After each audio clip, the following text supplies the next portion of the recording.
The gunman, who officials say pulled a firearm from a bag and began shooting at officers on a busy intersection near the White House, is dead. Out! Out! Everyone to the press briefing room right now! Right now! Go!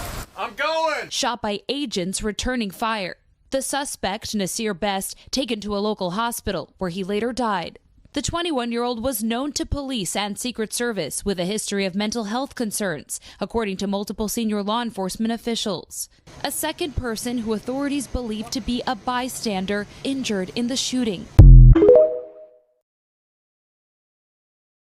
That President Trump has said a deal is close, only for the two sides to remain far apart.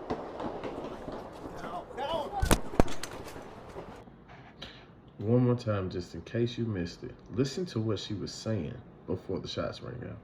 That President Trump has said a deal is close, only for the two sides to remain far apart.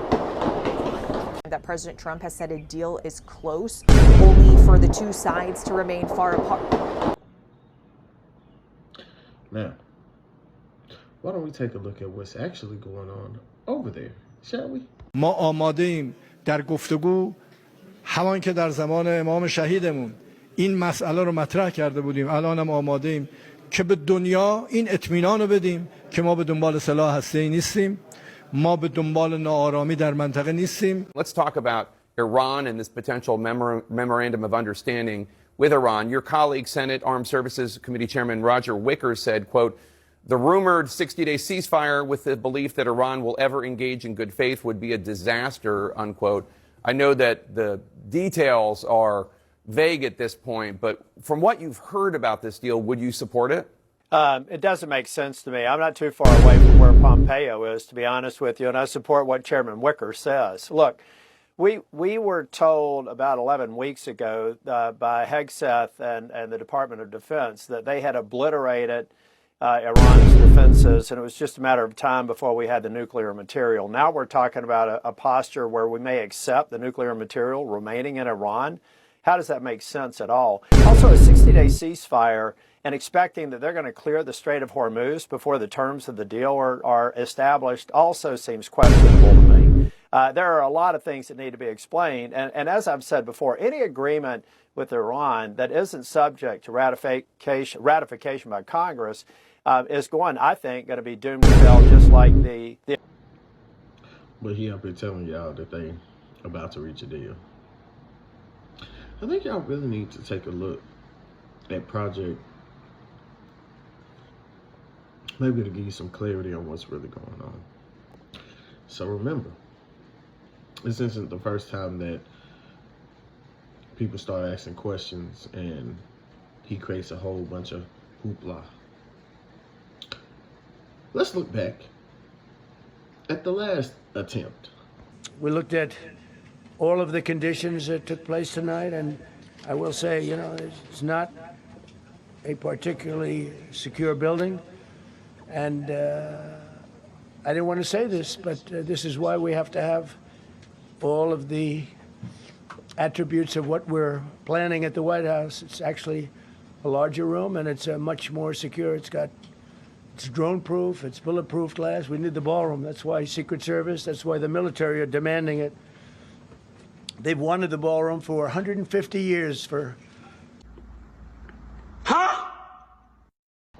And what was the very first thing he talks about? Not how he felt, not how he felt for his life, not how he would stay with America. You know what the first thing he says?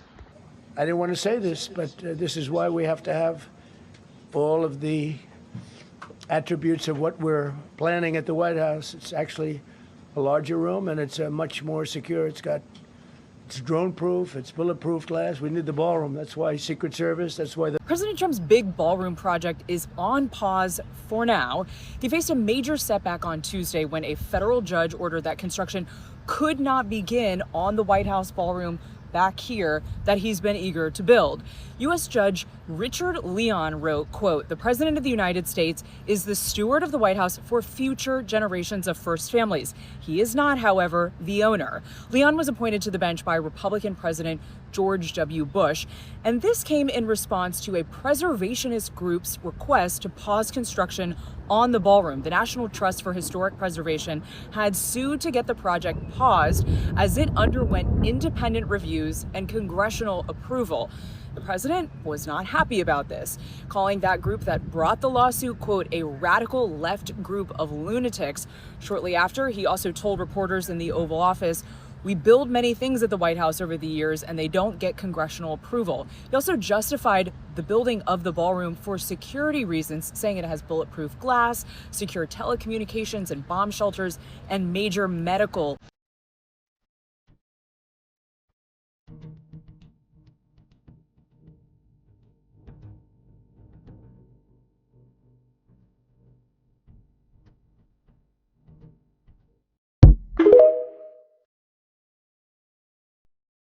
They almost think I'm fucking stupid.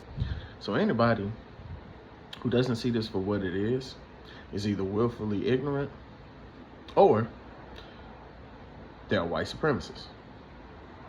Ain't no in between. So when these events happen, we need to see it for what it really is. Check on the war. Check on what's actually happening around our communities. I don't care about what artists drop. I don't care about another attempt. What I want to know is, where's our money going? How can you just pass shit without consulting with the people? Why are your people so against term limits? And why are you doing everything in your power but releasing them fucking files? Because we're not gonna let it go, bitch. So, keep your ears and your eyes on the swivel. Don't get caught in the middle. Always keep a seat by the window. What you need to hear is out now. Please go take a listen. I hope that it inspires you to act. Peace. What you need to hear, we must ignore the fear, the strength to persevere. Scream and shout, don't shed a tear, because the time is near. The blaze made me sear, he's pointing with a spear. Fascists took the reins to steer. What you need to hear, we must ignore the fear, the strength to persevere. Scream and shout, don't shed a tear, because the time is near. The blaze made me sear, he's pointing with a spear.